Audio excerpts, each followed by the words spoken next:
Good evening. I would like to welcome everyone to the Town of Lexington Council work session on May the 18th, 2026. Work sessions are less formal business meetings that enable council to obtain information regarding town issues from staff members and/or consultants.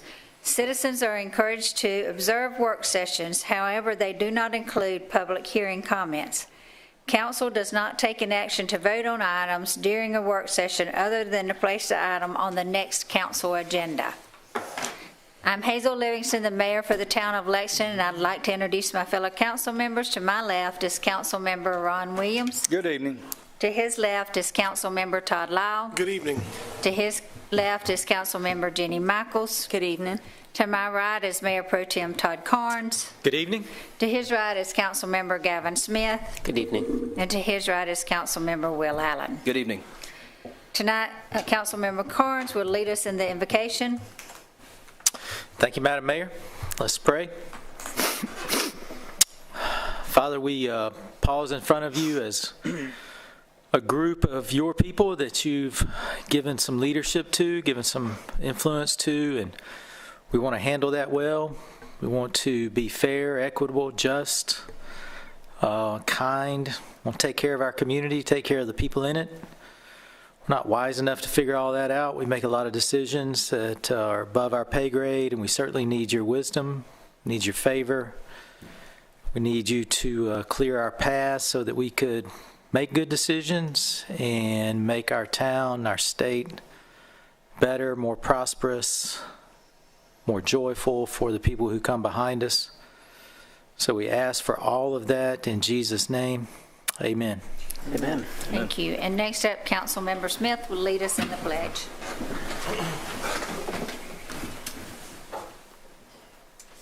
I pledge allegiance to the flag of the United States of America and to the republic for which it stands, one nation, under God, indivisible, with liberty and justice for all.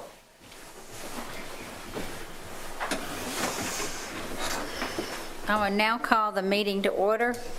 Council met in executive session prior to this meeting where we discussed the following matters. Discussion of 2 potential property acquisitions, actually only one property acquisition, the other one was resolved. No vote was taken. Do I hear a motion to ratify this report? So moved. Mayor Pro Tem makes the motion. Do I hear a second? Second. Councilman Williams seconds it. Is there any discussion? All those in favor, raise your right hand, and it is unanimous. Are there any deletions from tonight's work session agenda? Moving on to business items, tonight's first business item comes from Randy Edwards, road resurfacing project change order.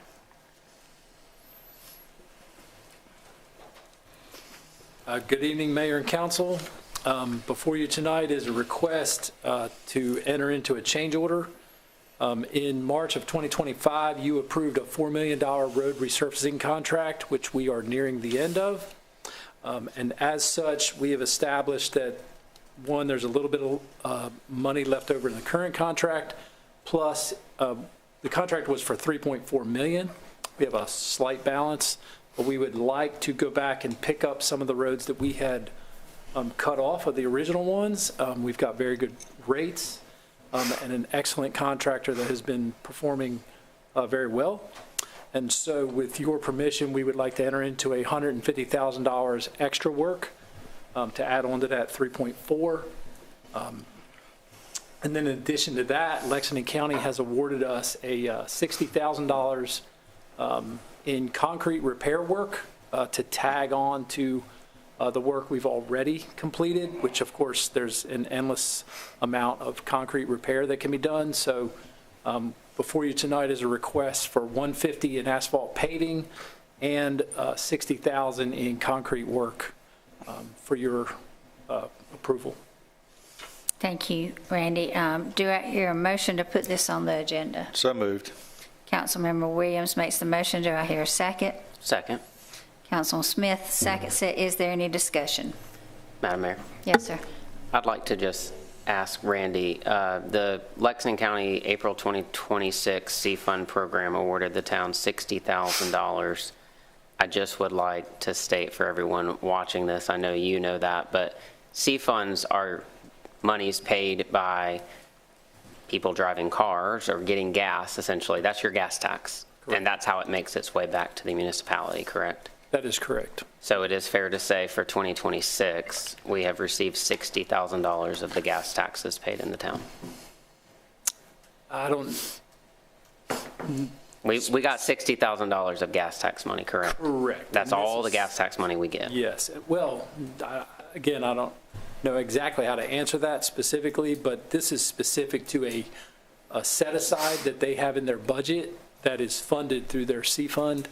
That municipalities present a need, and we compete for that, and this was the award for this year. So specifically, whether that's all or not all, Okay, I'm not able to answer at the moment.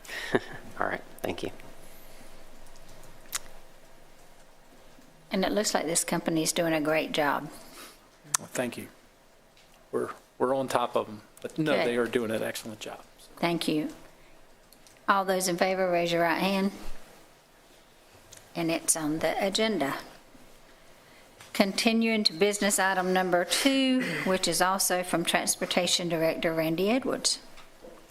Again, so before you is we brought before you just a simple request to enter into this agreement we have with SCDOT. This is our signal maintenance agreement annually, comes before you. And this agreement is simply a rerun of the previous agreement with already established locations and agreed paid amounts.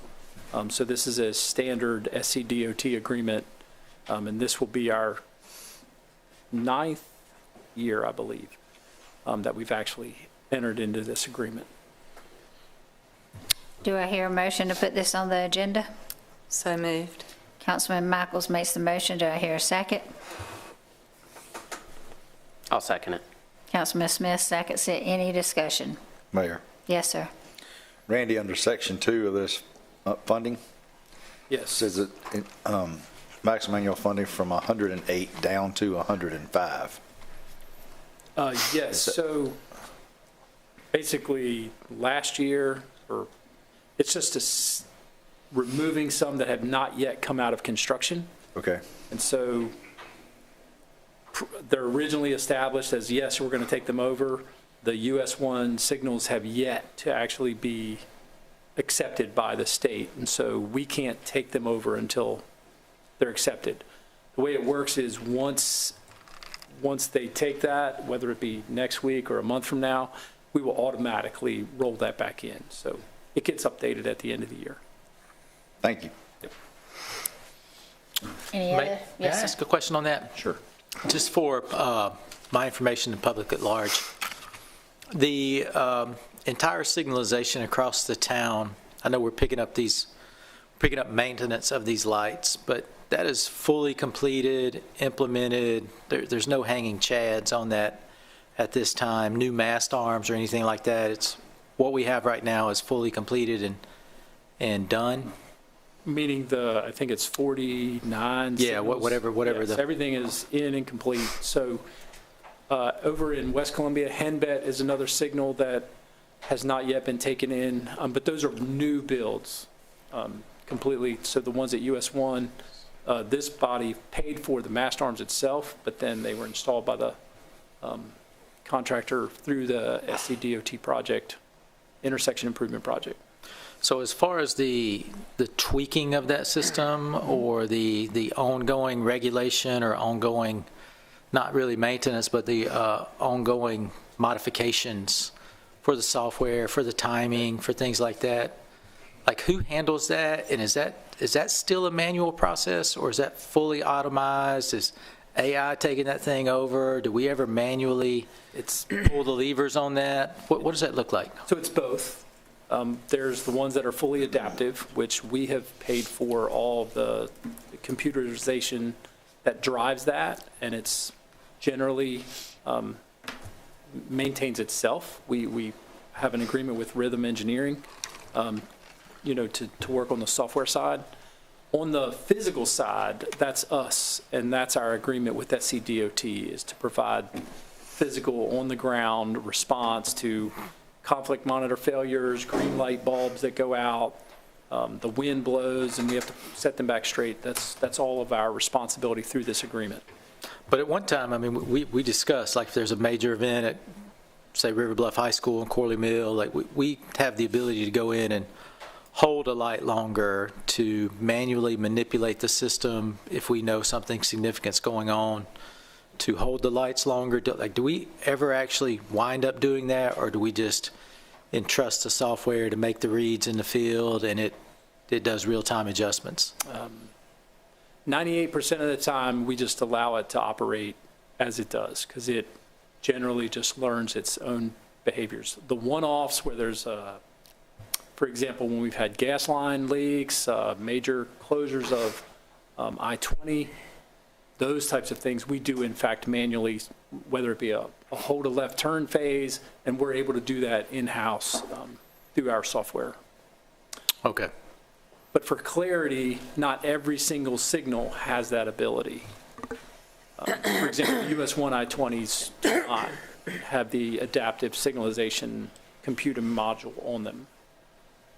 Does that make sense? So those are all manual. The new ones at US 1 at I-20.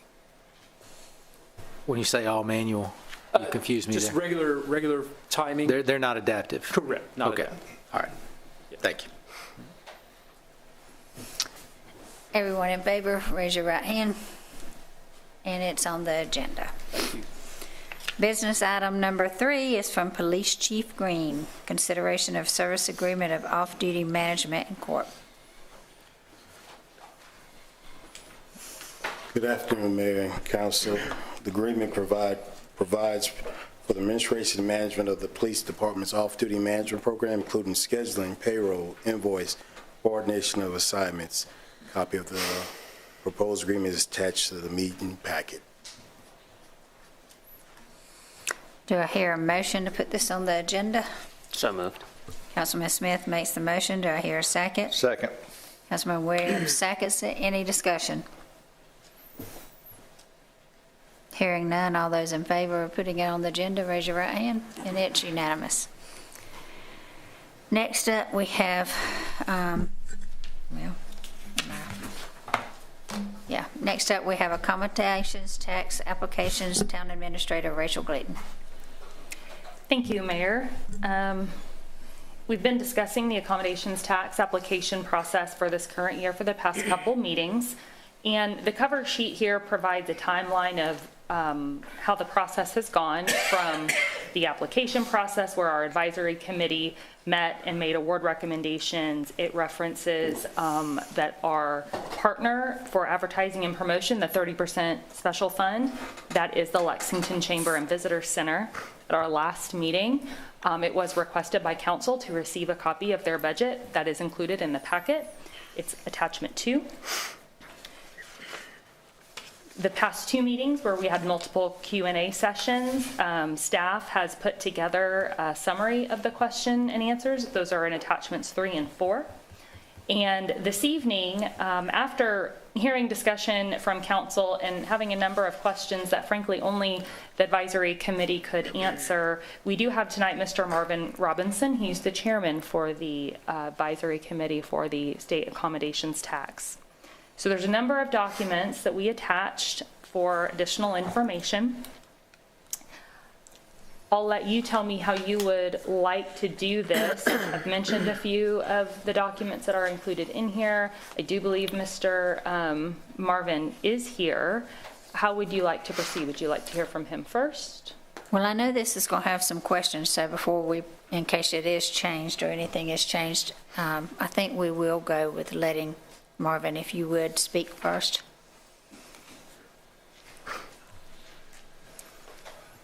Thank you, Mayor. Again, Marvin Robinson. I'm the chair of the Accommodations Tax Committee. Been on this committee since 2012. Others that we have on there are Michael Tucker and Mr. Champanerick's been on there both over 20 years, Suki Patel over 13, Constance Fleming. She represents our arts piece. She's been on there for over 10 years, Jana Medlin about 10 years, and then our newest member is Michael McGee, who manages a hotel here in town. So we've got 2 or 3 individuals that have been in hospitality for probably 20 years, 2 that have been in the hotel industry for over 20 years, and then Mrs. Fleming, who has been with us over 10 years and is a retired educator and also represents the arts. And then, you know, I'm representing the business side of it, being in banking. I know a number of you, some of you I know may be new, and I kind of wanted to talk, if you guys will give me a little bit of time just to kind of share where we've been and where we have come to. So when I first came on this committee, it's been several mayors ago, we basically were a rubber stamp committee where we would make recommendations, council would change it, and we just spent 4 or 5 hours in a room going through applications and interviews and presentations, all for nothing. So something that changed at the same time is the Chamber of Commerce, who also got a portion for the Visitor Center, also would always apply for a large amount of money as well to help with their operations. So over time, through leadership changes, we worked with the Chamber of Commerce to kind of wean that away. They got new leadership, they grew that organization, they no longer needed those funds, so we were able to kind of pull some of that back and then just keep the Visitor Center money going to those guys. And then also, you know, with the amount of, I guess, human capital that we have on this committee and the years of experience, they started getting burned out because the time that we spent, you know, making these recommendations and they got changed, it was, you know, be honest with you, they got better things to do with their time. So I work with, I know Mr. Carnes and maybe one other council person that's no longer on this committee or on this council, to kind of talk through doing a liaison so they could sit in these meetings with us, look at the process, understand how we apply the law and why we make the recommendations that we do. And something we were able to accomplish that we were really proud of is that we got to a point where council just accepted our recommendations and we moved forward. You know, part of it was regionalism, trying to be good neighbors with other folks in our region, from a standpoint of trying to support events that either bring the arts to Lexington or, you know, bring the arts to the area, which also brings visitors. Because, you know, I've learned from having daughters that play travel sports, if they had a tournament in Charlotte, we would stay in Rock Hill because it's cheaper, right? So folks that do come to see events in, say, Columbia or in the region, it makes sense for them to stay in the Lexington area, number one, because it's cheaper, and because you got a great downtown, so you can walk to a lot of stuff. And so being able to have the folks that we have that have been in the hotel industry as long as they have, as well as the restaurant industry, Michael Tucker's been with Chick-fil-A for over 20 years, they have a good hand on the pulse of when these events are happening and actually if it makes a difference. So they have a lot of input, and as well as Mrs. Fleming as it relates to the arts. So I just wanted to give you a little bit of history of where we've come from and kind of where we are, but you know, these folks put a lot of good work in, and we usually start about 9:30 in the morning, and we usually wrap up about 3:30 in the afternoon. So there's a lot of discussion, a lot of thought, and a lot of application that goes into this process. So with that, I'll open it up for questions. Okay. Anybody have any questions? Mayor. Yes. So each year, I don't remember some of the last years, but is it different every year, or some of these are the same every year that you give to? They've changed over years because when Wesley was here, for instance, and this year's been a little bit different because I know we've had some staff turnover, so we've been delayed on getting some stuff put together and getting it set up. But when Wesley was here, something we implemented is once folks got their accommodations money and the event was over, they had to show us proof of what they spent it on. And some of those folks couldn't prove that. And it kind of got them out of the way, and then others came in. And then, you know, I would also approach people in the community. Jesse Harmon, that I was responsible for getting him to start putting applications in, because that half marathon brings a lot of people, and he tracks the zip codes. I mean, he shows us the information of where folks are coming from because it's a very popular event. As well as, the baseball fields, the county baseball field, that was a $3 million investment that they make a huge impact with in the county and in the town. When they would bring, I say at one point they had the Big South baseball tournament there. All those teams came here. In the Northeast, it gets really cold during practice season, so they're recruiting people to bring them down here. And these teams stay down here, they eat down here, and they spend money. So unfortunately, they haven't applied over the past couple of years, but I mean, it was a great asset because I mean, there's other municipalities that have spent a lot more money on baseball stadiums that get less of a return on investment. So we have, through the right way of doing things, we have gotten out the folks that weren't probably using the money like they should have, and we've recruited and brought in the people that are actually having an impact on the town. And just so you can educate us too, like we already know, but what happens if you've given that money and they can't prove it? What happens then? We haven't had that happen in so long. Okay. Forgive me, I can't recall what the process was. Gotcha. But it's been several years since we don't have to deal with that anymore. Anybody else? I would just say thank you for the diligent work that y'all have done. Sounds like it was very thorough, and I appreciate all the work y'all do. Thank you. Thank you. Madam Mayor, Yes, sir. Rachel, who is our staff liaison for this committee at this point? Vanessa Stoker, our special funds manager. Okay. And how long has she been in that role? A little over a year now. Okay.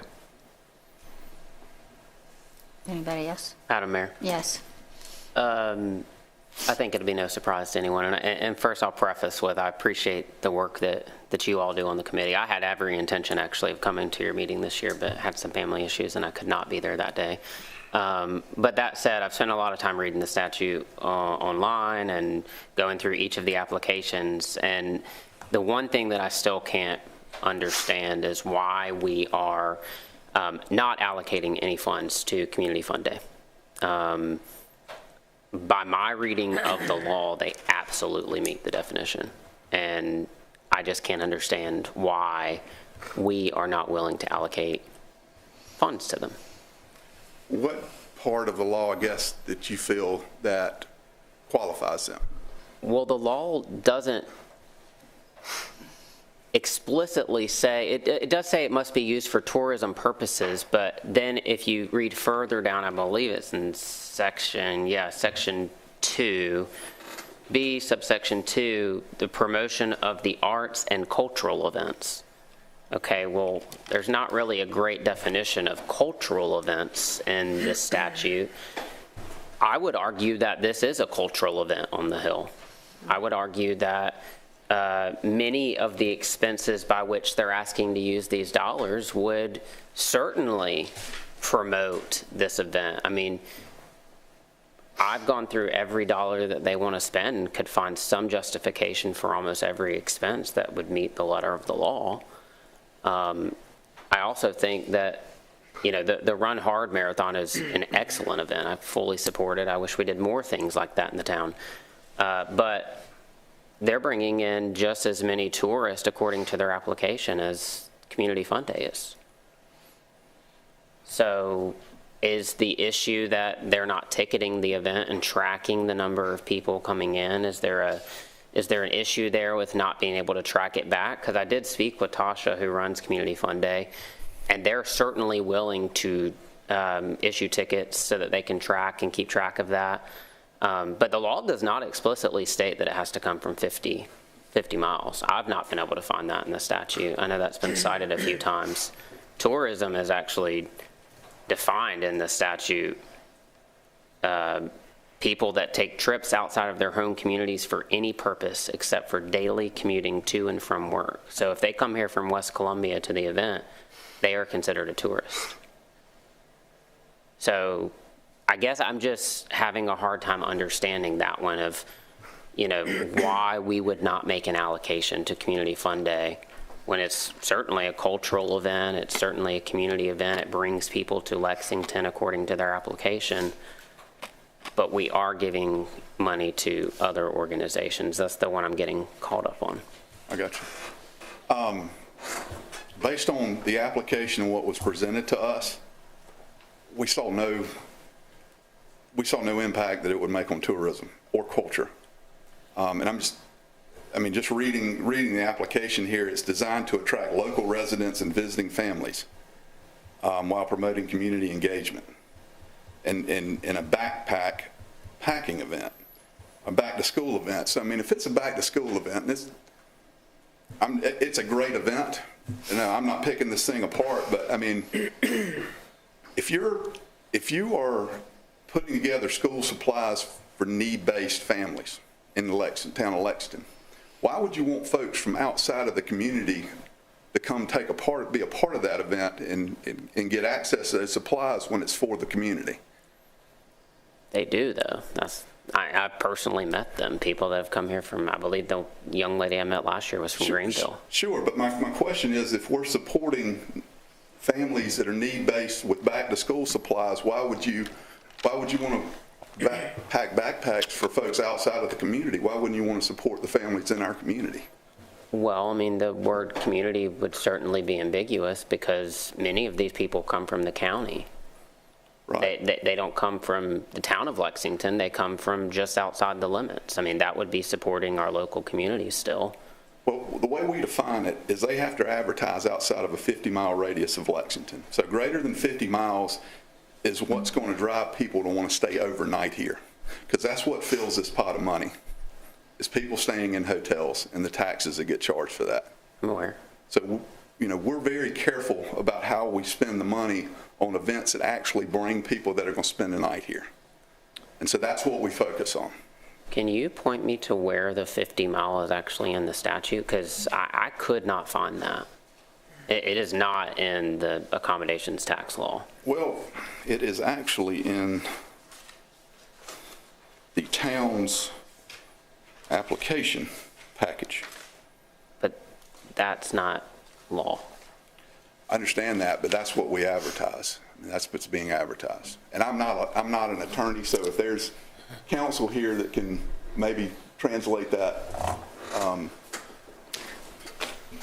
Madam Mayor, if I may, I think that there's a fundamental point of the law that we can explain. It's called administrative law, which is the function of creating rules and applications that are put in place to fill in the gaps where statutes have limits. Our town attorney can fill in even more if you'd like, but I think that would be an application of administratively looking at a statute and creating. We can't just print out the statute and give it to people and say, here's your application. We have to give them an application which puts it into plain layman's terms and looks for the drafting out or the drawing out of the granular data, as one of our normal guests like to use that word.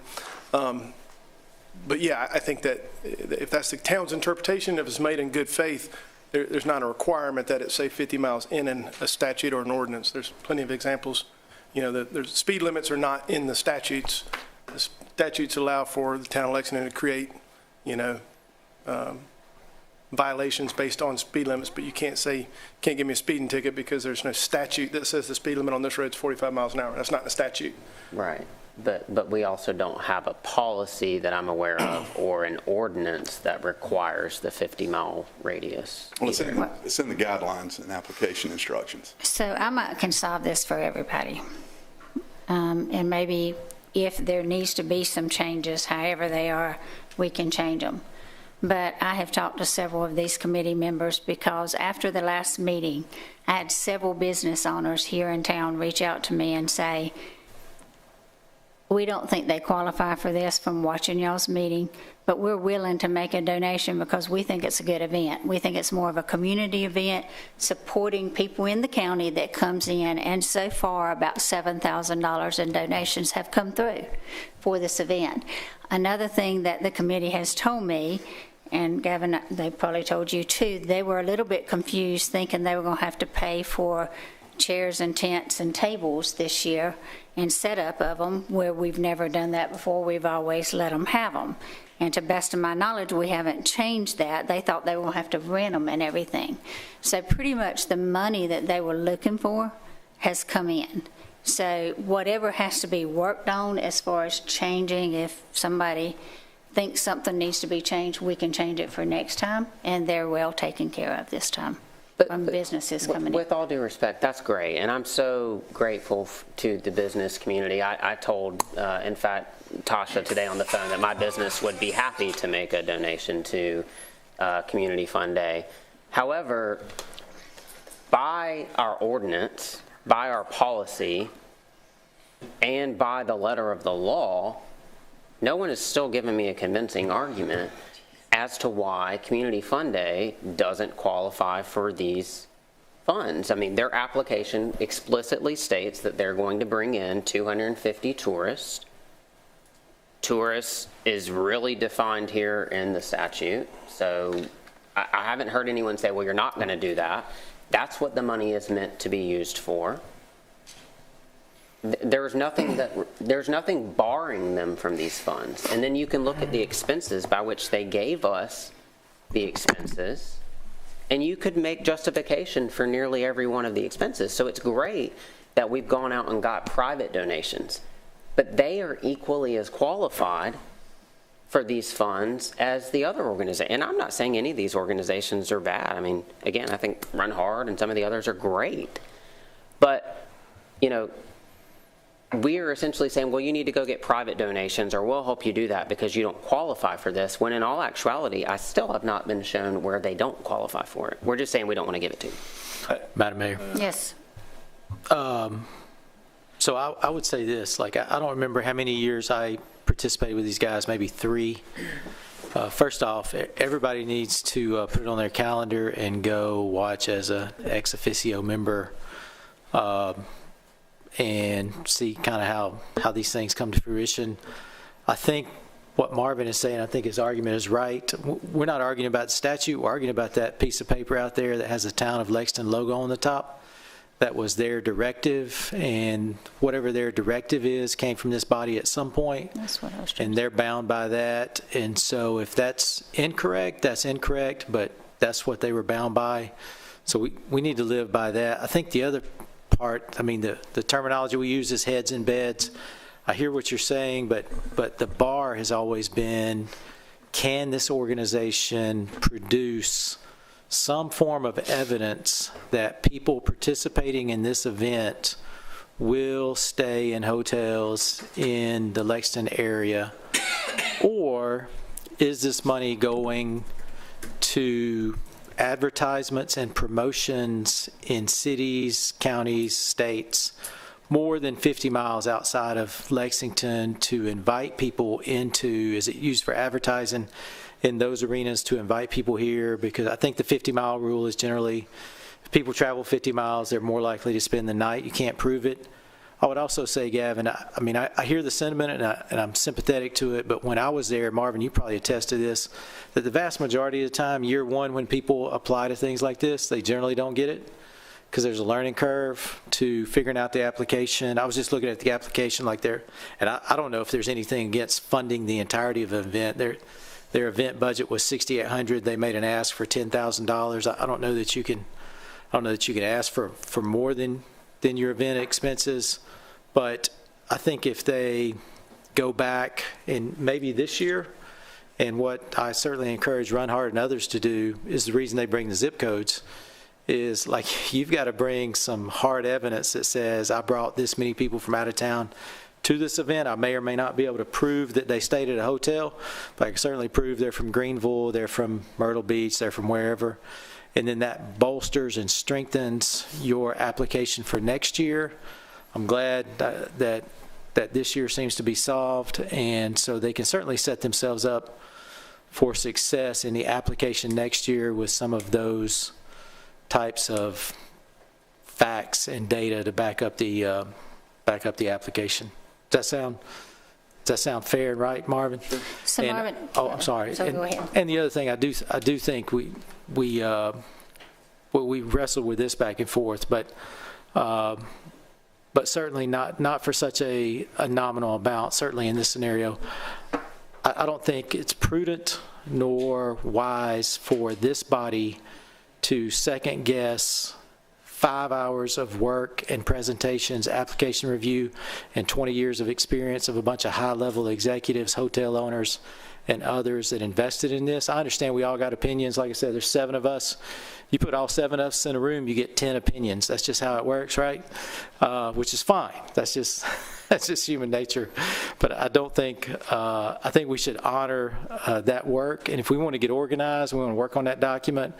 We want to help this particular applicant bolster their application for next year. I think we can and should do all that. But I don't think we should upset the apple cart this year. And while I got the mic and just boring everybody to death, I think the other thing that's coming down the pike is the amphitheater scenario. And so if we're done with this, I want to talk about the amphitheater scenario. I want to ask you a question first. He just mentioned something, and I just need you to clarify it for my head. That the budget was $6,800, you said? That's what the application says. And then they asked for 10. Do we normally give over a budget that they present us? Madam Mayor, we didn't get that far because we just saw that it didn't qualify, so we didn't.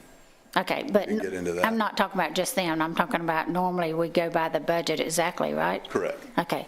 I was just clarifying that for my head. Kevin, did you say you had something else? On this topic, I mean, if we want to finish this before we move on to what I expect will be Will's topic, if we would like. No disrespect to you. I saw the email traffic.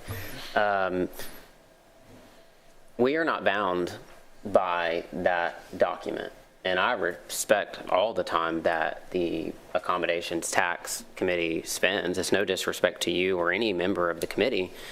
But I'd also remind that the council that we had a Small Business Advisory Committee that spent hours and hours and hours, and I haven't seen many recommendations we've taken from them. So we've taken our own discretion to have our own opinions and make our own decisions, and the law also affords us that ability here is we take their recommendation, but we can change it. We don't have to follow what that document says. I recall during, election season last year, everybody was at Community Fund Day, and I recall people saying, we want to help you get funding through the town next year. Well, this is our opportunity to do it, to fulfill what we promised some of those people we would do, is help them get funding for their event that yet no one has shown me where it doesn't meet the qualifications for funding. If they've got the funding though, Gavin, why would you try to give more money if the funding is already there? Where's the funding?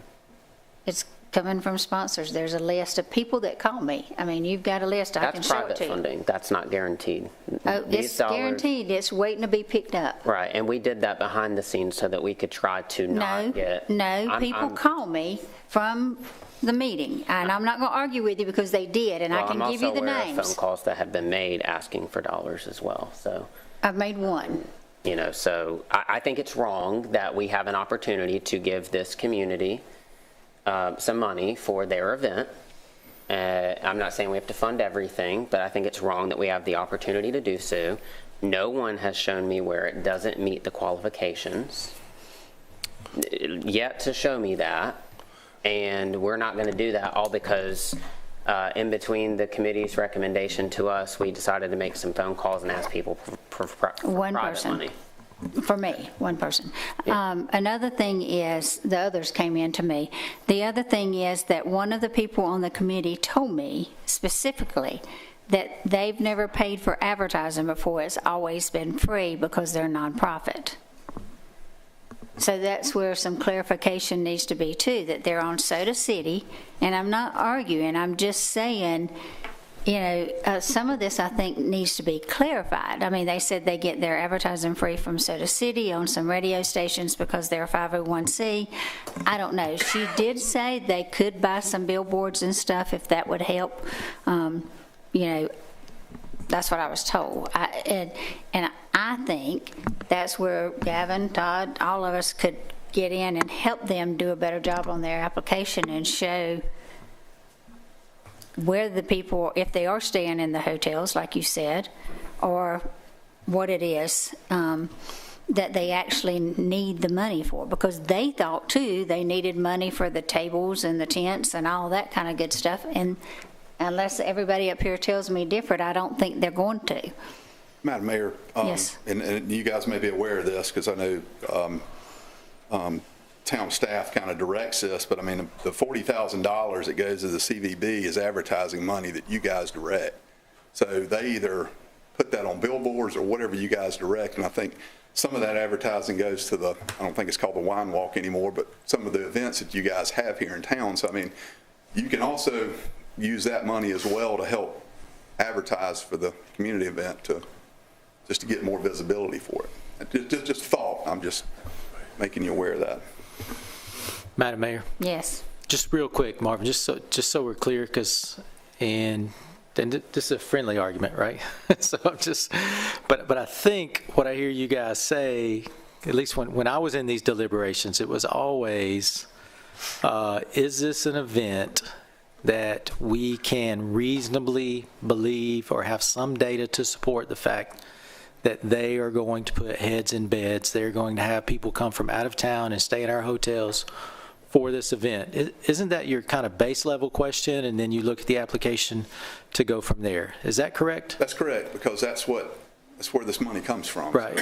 So in order for us to grow this bucket of money, we have to continue to do that and help these events grow. So as the chairman of this committee, if you were talking to this particular applicant, and I certainly remember, and I know Run Hard very well. I remember Run Hard making applications and not getting anything. And they started keeping data better. But as the chairman of this committee, if you were advising these folks, wouldn't your advice be to go do your event this year and collect some data and be able to provide some tangible data that says people came from out of town from more than 50 miles away, or some reasonable number where we could expect that they would stay in hotels, and sharpen up the application that way, which would make it more credible and probably put you in a better position to receive funds? Am I reading that right? I could be totally off. No, you're correct, and to take that a step further, have them sit down with Vanessa and let her help them put the application together. Yeah. Because she knows this stuff just as well as we do. Thank you, Madam. Oh, thank you, Marvin. Thank you, Madam Mayor. Yes, Gavin. I would just essentially say is what we're telling them there is we need to help you navigate red tape. I mean, that is what we're telling them is the process is complicated and your application needs to say exactly the right thing to get approved. When we as a council have the ability to alter the recommendations, when we can see it clearly in front of us, their application says that they're going to bring in 250 people that are tourists. And the definition of a tourist is someone that's coming from out of town. All of us, to the best of my knowledge, all of us have attended this event. We know there are people that are coming from outside of town limits. So again, I just go back to no one showing me where they don't qualify for this, but we'll come in next year, which is what we told them last year as well. I remember specifically. Come in this year and we'll try to help you get funding. Well, now we're telling them next year, and we have the opportunity right now to just help them get the funding. It's really not that hard. And I would just also, do you want to call for the vote, Todd, or could I finish? Yes, I did want to call for the vote. That's the posture of this body now, is we just cut people off and call for the vote. If I may, you have repeated yourself about 4 times now. Right, I'm getting ready to I know make a your new point. You've made it. We all heard it. Okay. The last question I wanted to ask actually is for David, our attorney. Correct me if I'm wrong, but also the state statute that establishes the accommodations tax would allow us actually, by my interpretation, to use these dollars to promote facilities for tourism, correct?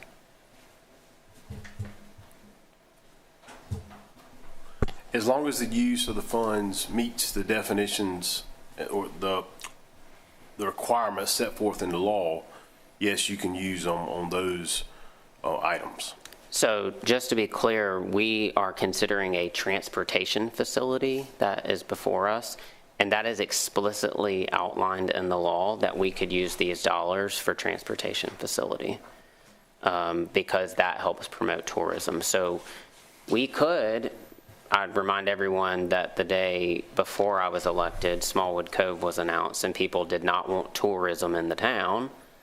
That we heard that a lot. We could take those dollars and put them towards what people are telling us they want, and we could spend it on roads Well, can or a you spend- transportation facility. Okay, facility, not roads. No, you can use it actually on roads as well, I believe, yeah, transportation. Madam Mayor, Yes. I think what Councilman Smith is confusing is with discretion, there's not requirement. So we have discretion, we have a body that has reviewed all of these and given us, with all their body of background and all their experience, this is their recommendation.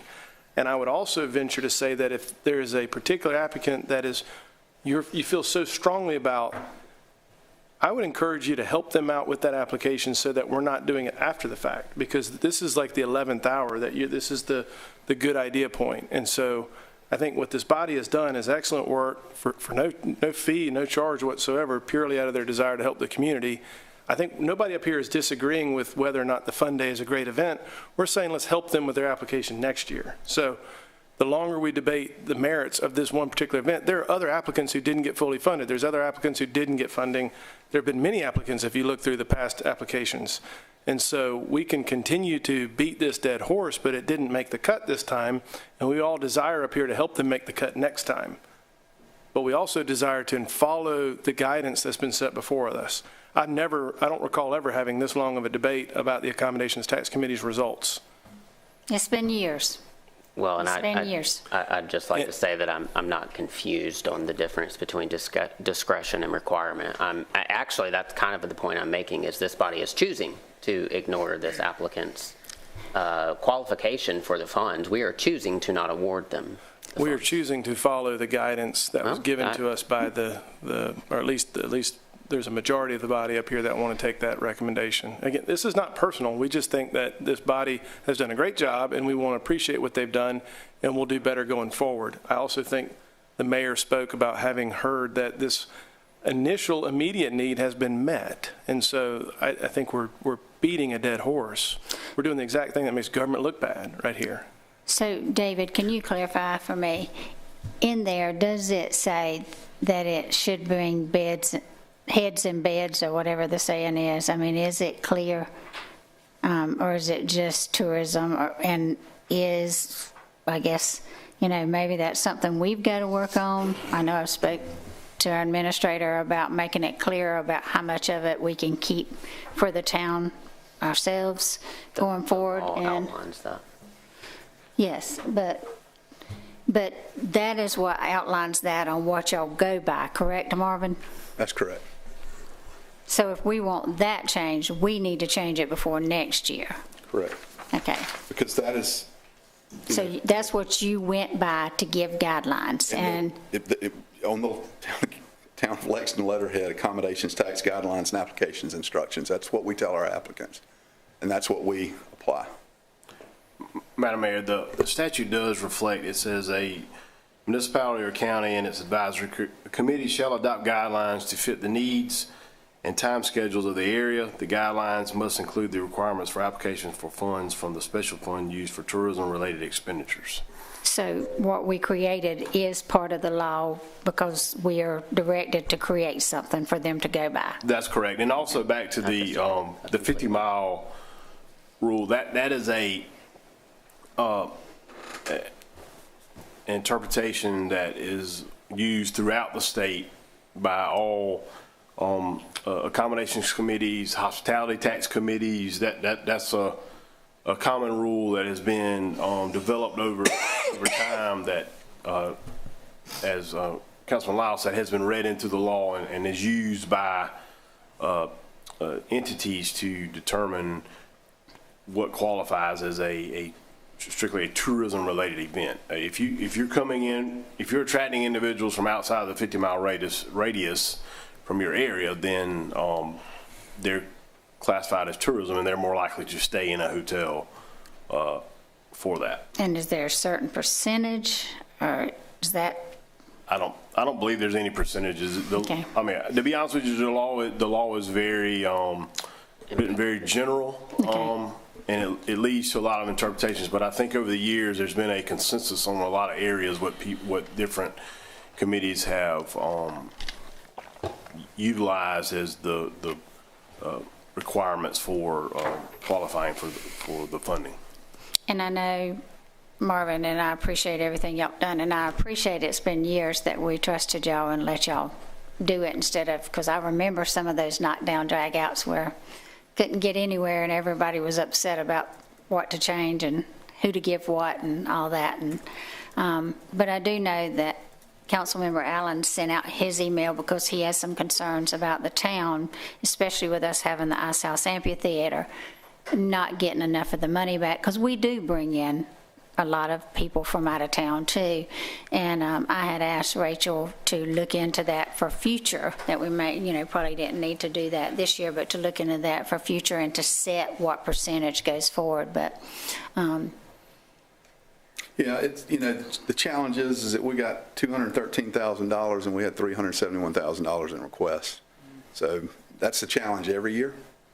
But what we focused on with the amphitheater that we always focus on, because it's a big asset for this community, and it had, over 100 events last year. I think it was 50-50 sponsored events versus private events. And, the challenge there is it gets a lot of use and it requires a lot of maintenance. And I know in the past we've put new equipment in there. I think now we've got to put a new roof on it.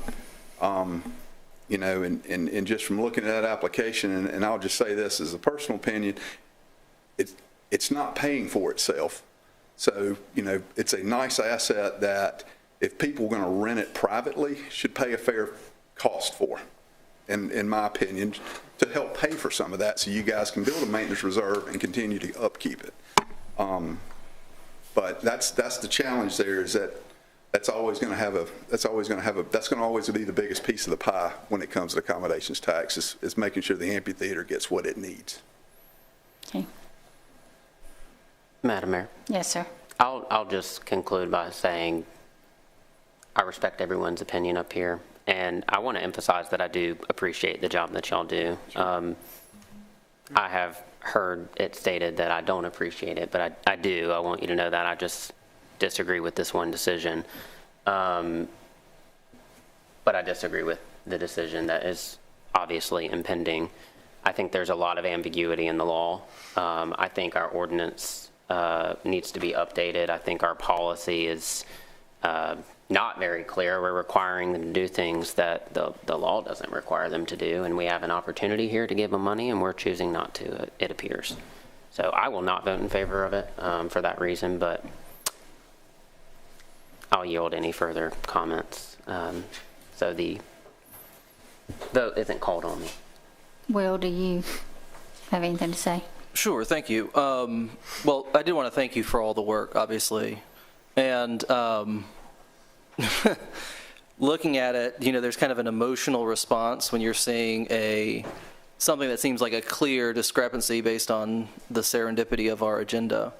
And so I want to clarify that I don't have any issue with anybody on that list whatsoever. So I think I may have said a comment like kicking money across the river, because that's like the emotional response of like, what are we doing if we have a roof here in town we got to fix? So I don't have anything against anything that y'all have done. My viewpoint of this was more high level, not getting in the nitty gritty of, like, I have full assurances y'all have done all the legwork. Like, I know that's what y'all are doing. For me, it was, if we have a situation, can we adjust it, just adjust it down? So that's the email that I sent. Basically, I just said, a percentage of what y'all had allocated to everybody who was not a town applicant. And that same percentage applied it to a bucket. We're basically giving back $35,500 to the town for this project for the amphitheater. So that's what I'm in favor of, and it's not against anybody. It's just a simple high level, we trust y'all to give us recommendations, but at the end of the day, we are the electeds, and we're the ones who have to get in front of our neighbors, and they're saying, why, if we're having to look at adding a fee to our tickets to fund this, and they're thinking, well, our tax dollars are already going to this. And I understand where the mayor's coming from in that Well, we got a lot of people who are outside the town who do use the amphitheater. And so for me, I'm not a smart man, but it's like 1 + 1 = 2. I mean, heads and beds, these are people who are not living in town. We know for a fact they're using the amphitheater. It makes perfect sense to me.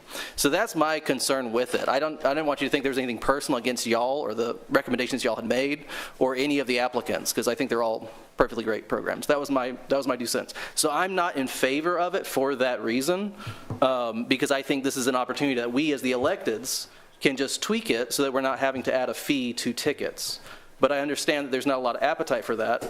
That's fine. I'm just one vote. But I still appreciate y'all.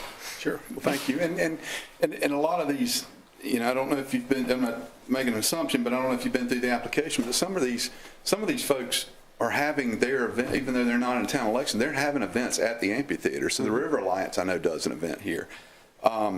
The Varna International Music Academy, I know, we're really excited about that because they're going to do a show here at the amphitheater, and most of their students are from out of state, and all of their families come from out of state and follow them around so they can watch them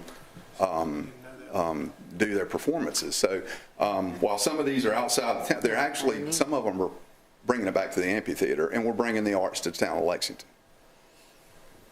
I see, that's good things to know of why you chose some of the things you did. But and I agree with Todd that we should encourage to come sit through and listen what y'all are looking at and what you're hearing. And if we want to adjust anything going forward of how much actually comes back to the town and encourage all of that, we can make all those adjustments going forward after this process. We'll buy you lunch too. Yeah. Mayor, sorry. Go ahead. I was just going to say I'm in favor of us having more discussions about maybe making some changes moving forward, but I appreciate everything y'all have done, and I'm sure you're going to keep doing it. But, you know, there might be some tweaking we can do, but I think for this year, I think y'all have done a good job, and, you know, I, for one, would probably just go with your recommendation. Well, thank you. We work hard at it. Madam Mayor, can I just say, for the record, for those watching, the statute does say that we are required, the first $25,000 collected goes to our general fund balance.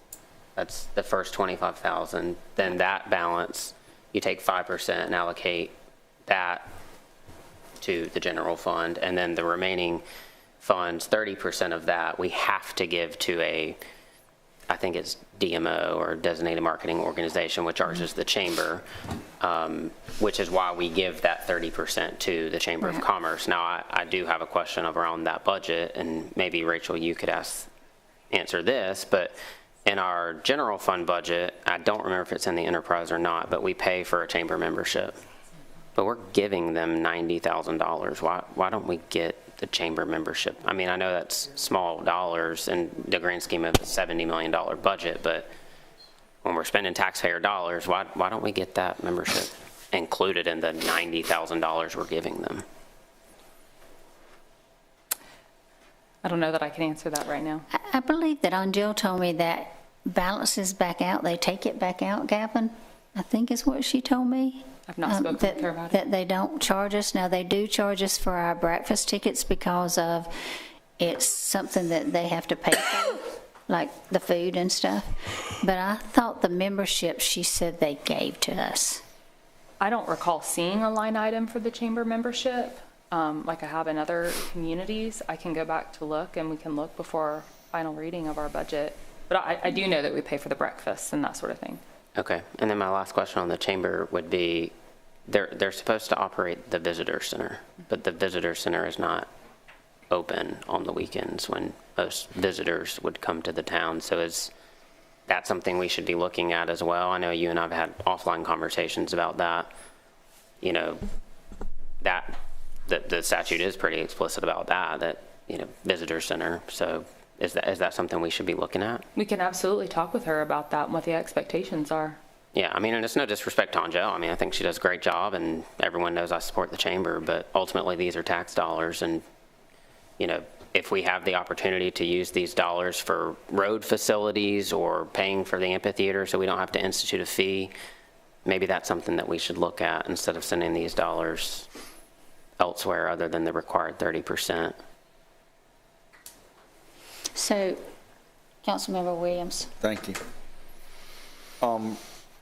Rachel, I know we were required to give the portion to the visitor center, to the chamber, to handle our visitor center.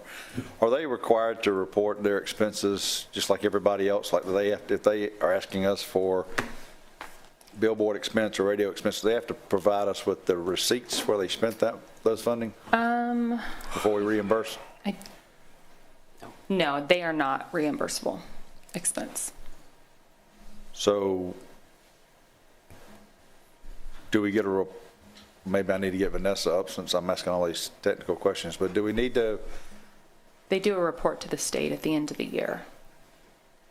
Showing what they spent versus what they received? Could we get a copy of that to see if it matches what we're giving them and make sure we're not giving them in excess? Vanessa may.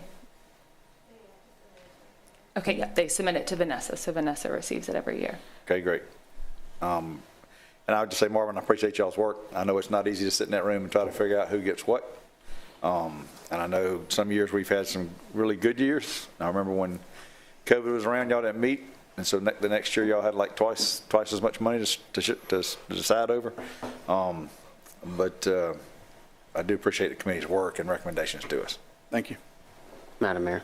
Yes. Ron, just so you know, in Section 3, it does say that they have to provide us a budget for how the funds are expected to be spent, but then also at the end of the year, they are to provide us an accounting of each expense as well. So they are required to give that to us. And they do. Madam Mayor? Yes. I mean, am I mistaken? I think I'm looking at that in the packet, right? Yes. Correct. Yeah, they provided that, right? Budget, actuals, and then budget for the next year. Attachment 2? Yeah. So here it says that they asked for 122 and they spent 54. Where did the $68,000, where is that sitting? They're only halfway through their year, if I remember correctly. Their fiscal year ends June 30, 2026. And what was submitted, I believe, was just for the first portion of the year.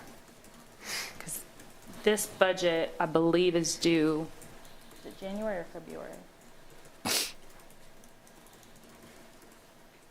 The chamber submits this budget well in advance of the end of their fiscal year because they have to have the accommodations tax committee review it. So this isn't their full year. So, what I was trying to get to is if they aren't, this is $68,000. If they have $10,000 left over, we're required to give them this 30%. But if they don't spend it, what's the law say we can do with it? Could we therefore bring it back in-house and use it on some of the projects that Marvin couldn't fund, or do we have to? For the 30%, I can't answer that. We'd have to ask because it's treated slightly different. Whereas if we were to give competitive grants and those grantees didn't spend it all, it would remain in our fund and we would just reallocate it in a different way. Well, maybe David could look into that for us and tell us what the law says we have to do with that money in case there is excess.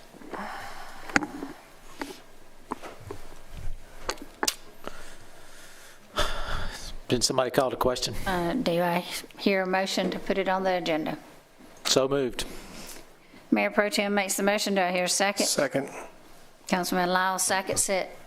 All those in favor of putting it on the agenda, raise your right hand. And it is 5-2 opposed. All those opposed, I guess I'd need y'all to raise. So it's 5-4 and 2 opposed.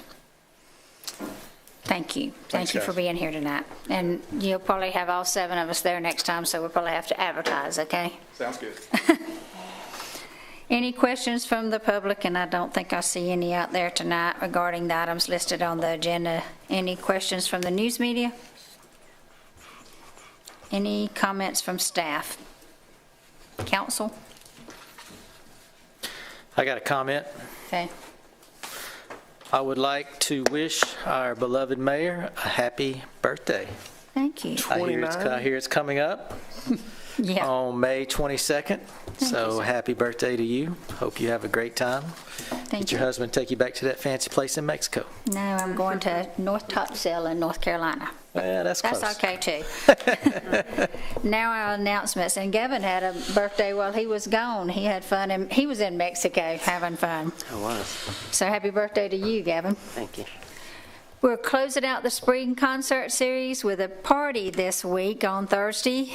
The Fringe Benefits take the stage at the Ice House Amphitheater. It's from 6:30 until 9, and the concert is free. We've had a great turnout this year and hope to see everyone at this last concert.